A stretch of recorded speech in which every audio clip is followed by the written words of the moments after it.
पर बहुत सुंदर राज्य था। उसी राज्य में राजा विक्रम राज किया करते थे। राजा विक्रम बहुत सख्त थे। राजा विक्रम की बहुत ही सुंदर एक पुत्री थी जिसका नाम राजकुमारी अनन्या था। राजकुमारी अनन्या बड़ी हो चुकी थी। राजा विक्रम को राजकुमारी के विवाह की चिंता लगी रहती थी। एक दिन की बात है, राजा विक्रम ने राज्य के मंत्री को बुलाकर कहा, मंत्री जी, राजकुमारी अब विवाह के योग्य हो चुकी हैं।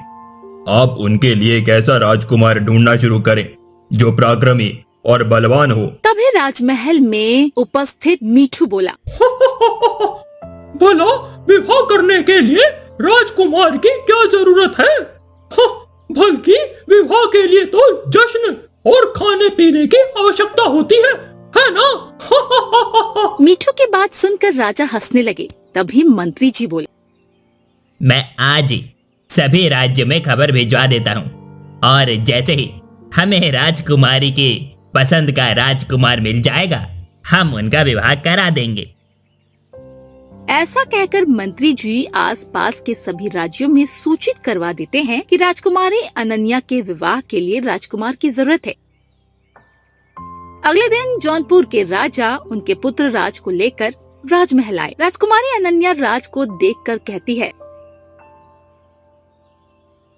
पिताजी, मैं जिस राजकुमार के साथ विवाह करना चाहती हूँ वो ये नहीं है। कोई बात नहीं, जब तक तुम्हारी पसंद का राजकुमार नहीं मिलेगा तब तक हम तुम्हारा विवाह नहीं करवाएंगे, ठीक है? राजा विक्रम ने जौनपुर के राजा को मना कर दिया। जौनपुर के राजा और उनके पुत्र दोनों ही वहाँ से चले गए। उसी तरह कई राजा अपने राजकुमार को लेकर राजमहल आए राजकुमारी अनन्या के साथ विवाह करवाने के लिए। परंतु राजकुमारी अनन्या ने हर किसी में कोई न कोई कमी निकालकर सबको मना कर दिया। इसी बात से राजा विक्रम बहुत चिंतित थे।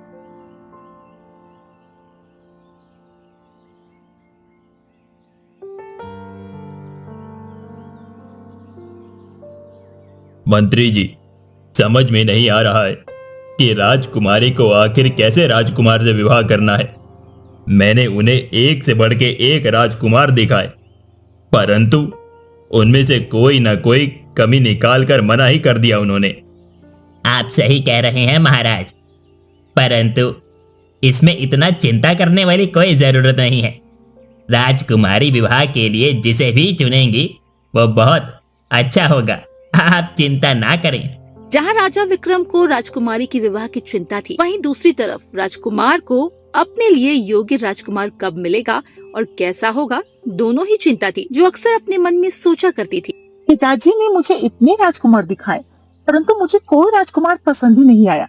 मैंने तो कोई ऐसा राजकुमार देखा ही नहीं है जो मेरे मन के अंदर सीधे उतर जाए। न जाने कौन मेरे सपनों का सौदागर होगा।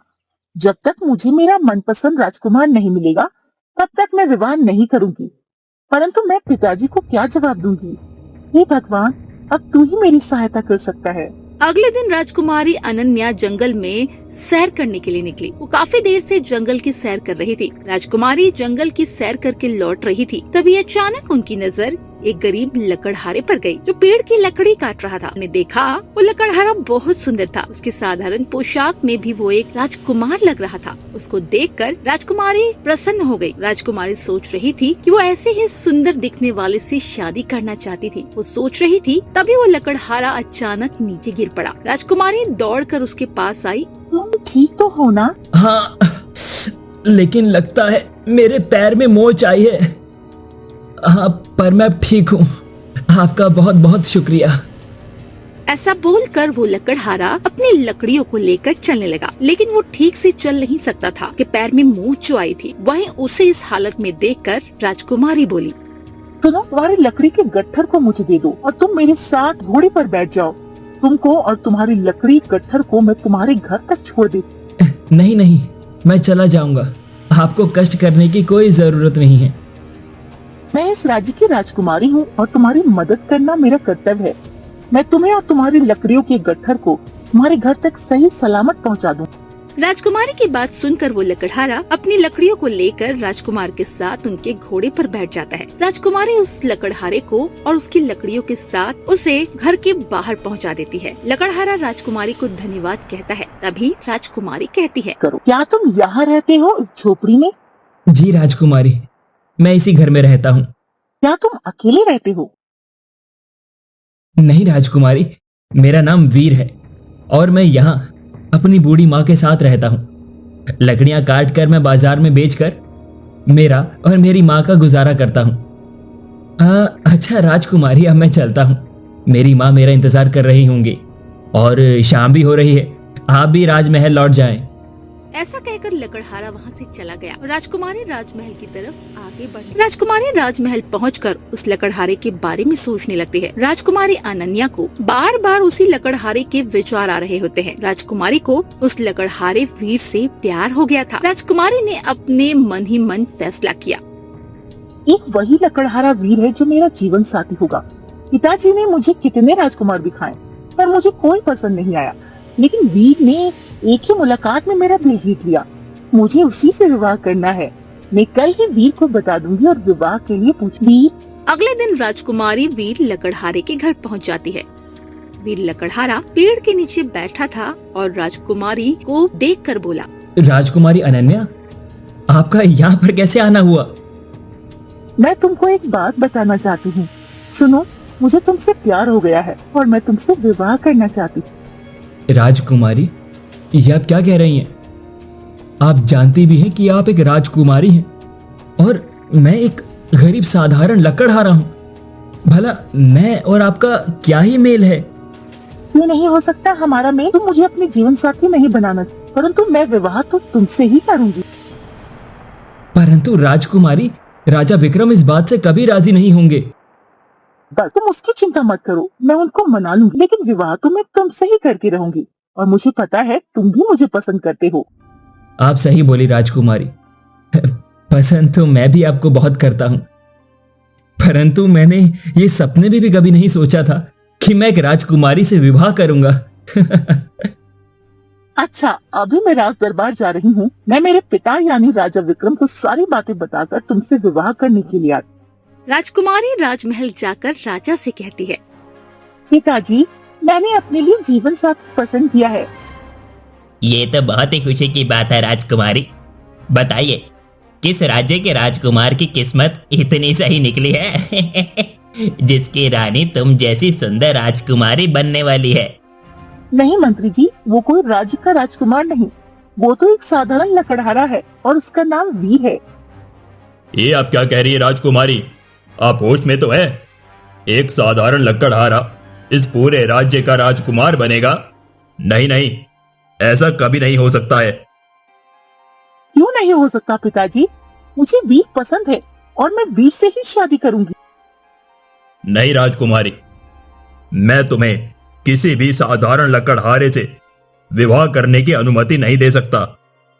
पिताजी, वीर बहुत सुंदर और बलवान और ईमानदार है। अरे जो भी हो, मैंने तुम्हें अपना फैसला सुना दिया है। हमारे राज्य की कुछ मर्यादाएं होती हैं। तुमने सोचा भी है हमारे पड़ोसी राज्यों में ये बात पता चलेगी तो हमारी इज्जत मिट्टी में मिल जाएगी। ये बात को यहीं पर भूल जाना। इस बात को यहीं पर भूल जाने में ही तुम्हारी भलाई है, समझे तुम? तो ठीक है पिताजी, यदि आपने अपना फैसला सुना दिया तो अब मैं भी आपको अपना फैसला सुनाती हूँ। मैं विवाह तो वीर से ही करूंगी, इसीलिए मैं इस राज्य को छोड़कर हमेशा हमेशा के लिए जा रही हूँ। महाराज, मुझे लगता है कि आपको अपने फैसले के बारे में एक बार जरूर सोच लेना चाहिए। नहीं मंत्री जी, हमारा फैसला अटल है। और तभी राजकुमारी राज दरबार छोड़कर चली जाती है और वीर के घर आ जाती है। राजकुमारी वीर के घर पहुंचकर वीर को सारी बात बताती है और विवाह करने के लिए कहती है। तभी वीर राजकुमारी अनन्या को अपनी झोपड़ी के अंदर ले जाता है और अपनी माँ से मिलवाता है और सारी बात बता देता है। वीर की माँ सारी बात सुनकर बोलती है, राजकुमारी, अगर आप मेरे बेटे वीर से विवाह करना चाहती है तो मुझे कोई आपत्ति नहीं है, पर आप अपना राज दरबार छोड़कर हमारे साथ यहाँ इस झोपड़ी में मेरे बेटे वीर की पत्नी बनकर साधारण जीवन बिता पाओगी। क्यों नहीं माँ, मैं वीर से विवाह करने के लिए राज दरबार छोड़कर आई हूँ और वीर से शादी करने के लिए मैं कुछ भी कर सकती हूँ। वीर की माँ को राजकुमारी की सारी बातें सुनकर बहुत अच्छा लगा। राजकुमारी और वीर एक मंदिर जाते हैं और शादी कर लेते हैं। घर आते हैं, राजकुमारी और वीर एक साथ और साधारण जीवन शुरू करते हैं। खुशी खुशी गांव में लकड़ियां बेचते हैं और उनसे मिले पैसों से अपना गुजारा चलाते हैं। ऐसे ही समय बीतता जाता है। विवाह को 2 महीने होने को आए थे, तभी अचानक वीर की माँ की तबीयत बिगड़ जाती है और वो चल बसती है। राजकुमारी और वीर अब अकेले उस झोपड़ी में रह रहे थे। दूसरी तरफ राजा को राजकुमारी की कमी और चिंता से गुजर रहे थे। ऐसे ही दिन बीतते जाते हैं। एक दिन राजा चिंतित अवस्था में बैठे थे, तभी मंत्री जी बोले, महाराज, एक बहुत बड़ी खबर है। उदयनगर के राजा उदित ने हमारे राज्य पर हमला कर दिया है। क्या? उनकी इतनी हिम्मत? अगर उन्होंने हमला कर दिया है तो कोई बात नहीं। अब हमारा फर्ज बनता है कि हम अपने राज्य को बचाएं। हम भी पीछे नहीं हट सकते हैं। तुम हमारी सेना के साथ युद्ध की तैयारी करो और पूरे राज्य में ऐलान करवा दो। राजा विक्रम और राजा उदित के बीच बहुत बड़ा युद्ध होता है और इस युद्ध में राजा विक्रम हार जाते हैं। फिर राजा उदित विक्रम राजा को बंदी बनाकर कारावास में डाल देते हैं और वो खुद वीरनगर राज्य में राज करने लगते हैं। इस तरह कारावास में राजा विक्रम मन ही मन सोच रहे थे और राजा को राजकुमारी अनन्या की बहुत ही याद आ रही थी। आज अगर मेरी पुत्री मेरे साथ होती तो शायद इस राज्य को कभी हारना नहीं पड़ता। मैंने बहुत बड़ी गलती कर दी। मेरी बेटी तो, हे भगवान, मेरी सहायता कीजिए। कैसे भी करके मेरी पुत्री को जाके बताइए। मुझे मेरी गलती का एहसास हो चुका है। हे भगवान, ये मैंने क्या कर दिया। यह राजा चिंतित थे। वहीं दूसरी तरफ राजा उदित वीरनगर में बहुत दुष्टता से राज्य चलाता था। राजा उदित राज दरबार में उपस्थित मंत्री को बुलाकर बोले, मंत्री जी, मैं सभी राज्यों को अपनी मुट्ठी में करना चाहता हूँ। हमारे आसपास में कौन सा राज्य है? हाँ महाराज, हमारे जंगल के उस पार सोनपुर राज्य है और वहाँ के लोग बहुत ही धनवान हैं और वहाँ के राजा को कोई संतान भी नहीं है। मैं तो कहता हूँ आप सोनपुर के राजा को हराकर सोनपुर को हमारे राज्य में शामिल कर लीजिए। हाँ, ठीक है मंत्री जी, आप ऐसा कीजिए, सोनपुर के राजा को संदेश भिजवाइए कि वो हमसे युद्ध करे या तो राज्य अपने आप हमें सौंप दे। हमें युद्ध में हराकर खुद विजय हो जाए। राजा उदित की ये चुनौती है। ये संदेश आप खुद उनको उनके हाथ में देकर आएंगे। ठीक है महाराज, जैसी आपकी आज्ञा। इसके बाद मंत्री जी राजा उदित का संदेश लेकर पड़ोसी राज्य सोनपुर के लिए रवाना होते हैं। कुछ देर चलते जाते हैं, तभी रास्ते में जंगल आता है। जंगल पार करके जैसे ही मंत्री जी सोनपुर राज्य पहुंचते हैं और वहां के राजा को देखते हैं तो उनके पैरों के नीचे से जमीन खिसक जाती है। तभी मंत्री जी बोलते हैं, राजकुमारी अनन्या, आप यहाँ किस तरह? असंभव, ये तो राजा सुरेंद्र का राज्य है। जी मंत्री, ये राज्य राजा सुरेंद्र का है, परंतु अब इस राज्य के राजा मेरे पति वीर हैं। और बताएं, हमारे राज्य में सब कुछ ठीक तो है? और मेरे पिताजी कैसे हैं? नहीं नहीं राजकुमारी, हमारे राज्य में कुछ भी ठीक नहीं है। ये आप क्या कह रहे हैं मंत्री जी? क्या हुआ है हमारे राज्य में? राजकुमारी, आपको अपने पिता को छोड़कर नहीं जाना चाहिए था। आपके जाने के बाद राज्य के हालात बहुत खराब हो गए हैं। मंत्री जी, पहेलियां मत बुझाइए, साफ साफ बताइए क्या हुआ है और मेरे पिता कहाँ हैं? आपके जाने के बाद बहुत चिंता में रहने लगे और उसके बाद उन्हें बहुत बड़ा सदमा लग गया। इसी वजह से हमारी सेना पे उन्होंने ध्यान ही नहीं दिया और हमारी सेना के सैनिक कम होते गए। पड़ोसी राज्य उदयनगर के राजा उदित ने इस बात का फायदा उठाया और हमारे राज्य पर हमला कर दिया और हमारी प्रजा को लूट लिया। हमारे राजा को बंदी बनाकर कारावास में डाल दिया गया है और अब उन्होंने मुझे इस राज्य को लूट लेने का संदेश लेकर भेजा है और चुनौती भी दी है कि अगर आप उनकी बात नहीं मानेंगे तो वो आके राज्य पर भी युद्ध करेंगे और प्रजा को लूट लेंगे। या तो आप उनको युद्ध में हरा दीजिए और सारी बाजी पलट दीजिए उसकी इतनी हिम्मत, उसने मेरे पिता को कारावास में डाल दिया। अब मैं उसका बदला लेकर उसे कारावास में डाल दूंगी। उसने मुझे चुनौती दी है। आप जाएं और उसे कहे कि मैं युद्ध के लिए तैयार हूँ। मेरे पिता का बदला मैं उससे जरूर लूंगी। जी राजकुमारी, परंतु मुझे समझ में नहीं आ रहा। आप हमारे राज्य की राजकुमारी हैं, लेकिन अब आप इस राज्य की रानी कैसे बन गई? मंत्री जी, ये एक लंबी कहानी है। आप तो जानते हैं, जब मैंने पिताश्री के सामने विवाह करने का प्रस्ताव रखा तो उन्होंने साफ मना कर दिया। इसलिए मैंने वो राज्य छोड़ दिया। फिर मैं वीर के पास गई और हम दोनों ने मंदिर में शादी कर ली। फिर मैं एक साधारण लकड़हारे की पत्नी बनकर जीवन बिताने लगी। फिर हमारी शादी के कुछ समय बाद वीर की माता का देहांत हो गया और अब हम घर में दोनों अकेले रहते हैं। एक दिन की बात है, हम दोनों जंगल से लकड़ियाँ काटकर बाजार में बेचने के लिए जा रहे थे। तभी उस रास्ते में घुड़सवार आते हुए दिखता है। वो घुड़सवार हमारे पास आकर गिर गया और उसने वीर को देखकर देखो कहा, अनन्या, इनके वस्त्रों को देखकर ये कोई राजा लगते हैं। और देखो ना, लगता है इन्हें किसी जंगली जानवर ने काट लिया है। ये घायल हैं। हाँ अनन्या, तुम सही कह रही हो। इन्हें मदद की जरूरत है। हमें इनकी मदद करनी होगी। हम इन्हें हमारे घर ले जाते हैं। के बाद हम उनको हमारे घर लाए और जंगल से कुछ जड़ी बूटी लाकर उनके जख्म पर लगा दी। फिर भी वो होश में नहीं आ रहे थे।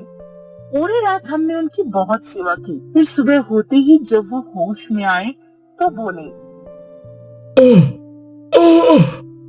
कौन हो आप लोग जो मेरी इतनी मदद कर रहे हो? मैं इसी जंगल में रहता हूं। कल हम जंगल से लकड़ी काट कर जा रहे थे, तभी आप घोड़े से आ रहे थे। उसी वक्त तुम अचानक नीचे गिर गए और बेहोश हो गए। हमने देखा तो आप पूरी तरह से जख्मी थे, तो हम आपको हमारे इस घर में ले आए। परंतु आपने बताया नहीं कि आप कौन हैं और आपकी ऐसी हालत कैसे हुई।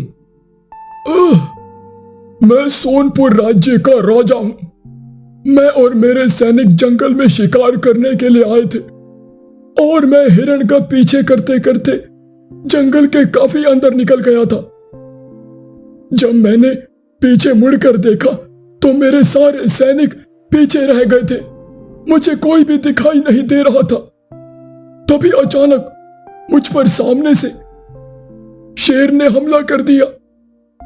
मैंने अपनी तलवार लेकर उसे युद्ध किया और उसे मार दिया, परंतु युद्ध में उसने मेरे पैर काट दिए थे और मेरे पैर जख्मी हो गए थे।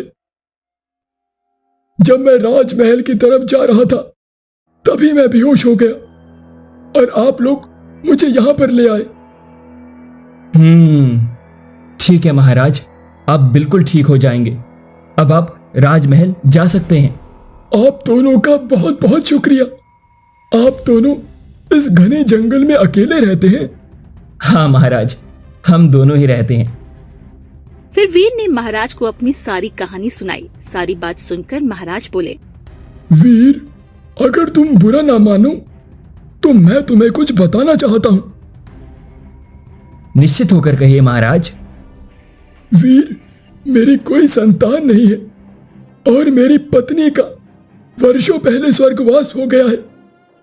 अब मैं भी बहुत बीमार रहता हूं, इसीलिए अपने राज्यों का कारोबार संभाल लेने के लिए मुझे एक योग्य युवक की तलाश थी। तुम दोनों मेरे साथ चलो।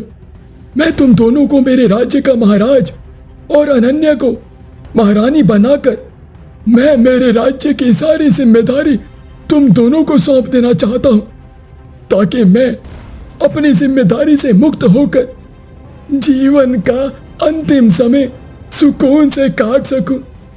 मना मत करना, मुझे तुम्हारे ही जैसे ईमानदार की तलाश है जो राज्य को संभाल सकते हैं।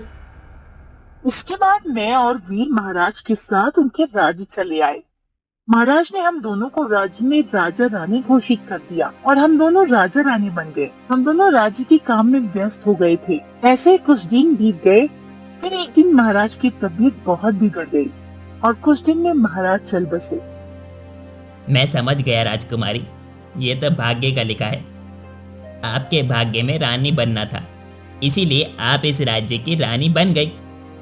और आपके भाग्य में एक राजकुमार था, इसीलिए आपके पति एक साधारण लकड़हारे थे, फिर भी वो इस राज्य के राजकुमार बन गए हैं। ये तो किस्मत का खेल है, इसे कोई नहीं बदल सकता। शायद अब तक तो आपके पिता यानी विक्रम राजा को भी ये बात समझ आ रही होगी, परंतु महाराज ने ये बात समझने में बहुत देर लगा दी। नहीं मंत्री जी, कोई देर नहीं हुई है। आप देखिए, मैं सब कुछ ठीक कर दूंगी। आप उस दुष्ट राजा को संदेश देना, मैं उससे युद्ध में हरा दूं और मेरे पिता और हमारे राज्य की प्रजा को दुष्ट से आजाद कराऊंगी। जी राजकुमारी अनन्या, भगवान आपको सफल करे। अब मैं जा रहा हूँ। मैं इस संदेश को उस दुष्ट राजा को देता हूँ। मंत्री जी अपने राज्य वापस आते हैं और महाराज उदित को सारी बात बता देते हैं। फिर महाराज सुनकर बोलते हैं, तो ठीक है मंत्री जी, युद्ध की तैयारी तुरंत की जाए। इसके बाद मंत्री चुपचाप कैद खाने की तरफ बढ़ने लगे और राजा विक्रम के पास आकर सारी बात बताते हैं। महाराज सारी बात सुनकर बोलते हैं, मंत्री जी, मुझे पूरा विश्वास था कि मेरी पुत्री को ये सारी बातें पता चल जाएंगी। वो अवश्य युद्ध करके इस दुष्ट को हराकर मुझे और मेरी प्रजा को मुक्त कराएंगी। आप सही कह रहे हैं महाराज, आपकी पुत्री अब जल्द आएंगी और आपको मुक्त करवाएंगी। ठीक है मंत्री जी, अब आप जल्दी से जाएं और हाँ, समय समय पर हमें सूचना देते रहिएगा। और फिर मंत्री जी वहाँ से चले जाते हैं। दोनों राज्य के राजा अपने अपने राज्य में युद्ध की तैयारी में लग गए। दूसरे दिन दोनों राज्य के सैनिकों को बीच में घमासान युद्ध हुआ। सैनिकों के बीच दोनों एक तरफ राजकुमारी अनन्या तो दूसरी तरफ राजा उदित दोनों ही आमने सामने थे। उन दोनों का भी घमासान युद्ध होने लगा। कुछ देर तो ऐसे ही युद्ध चलता रहा। तभी राजा उदित के हाथों से तलवार छूट गया और दूर जा गिरी और तुरंत राजकुमारी अनन्या ने उनकी गर्दन पे तलवार रख दी और बोला, मैं चाहती तो तुम्हारा यही कत्ल करती, परंतु मैं ऐसा नहीं करूंगी क्योंकि तुमने मेरे पिता को कारावास में डाल रखा है। मैं उनके हाथों से ही तुम्हें सजा दिला दूंगी। तब राजा उदित ने राजकुमारी के मुंह से पिता सुना तो एकदम चौंक उठे। इस राज्य के राजा तुम्हारे पिता हैं, तो तुम कौन हो? इस राज्य की राजकुमारी अनन्या और सोनपुर राज्य की रानी अनन्या देवी। इसके बाद राजकुमारी अनन्या उस दुष्ट राजा को बंदी बनाकर उनके पिता के राज दरबार में लेकर आ गए। राज दरबार में लेकर आकर उन्होंने राज्य के मंत्री को कहा, मंत्री जी जाएं और मेरे पिताजी को आदर सम्मान के साथ कारावास में से लेकर आएं। मंत्री जी जाते हैं और विक्रम राजा को कारागार में से लेकर आते हैं। राजकुमारी अनन्या अपने पिता को देखकर बहुत खुश हो जाती है। राजकुमारी अपने पिता को दौड़कर गले लगाती है। फिर राजा विक्रम कहते हैं, हमें पूरा विश्वास था बेटी कि तुम इस युद्ध में जरूर विजय होगी। और तुम ही हमें कारागार से बाहर निकालोगी। हाँ पिताजी, और अब इस दुष्ट राजा को कारावास में जाने का समय आ गया है। कृपया आप आपकी सेना को संदेश दें कि इन्हें कारावास में डालें। ठीक कहती हो अनन्या। के बाद राजा ने सेना को आदेश देकर दुष्ट राजा को कारावास में डलवा दिया। फिर वो लोग सोनपुर से राजा वीर को बुलाते हैं और दोनों राज्य को आपस में मिला देते हैं। अब पूरे राज्य के राजा वीर और रानी अनन्या देवी को बना दिया। इस तरह से किस्मत का लिखा कोई नहीं बदल सकता और अब सभी लोग खुशी खुशी जीवन व्यतीत करने लगे। अगर आपको हमारी कहानी पसंद आई हो तो एक लाइक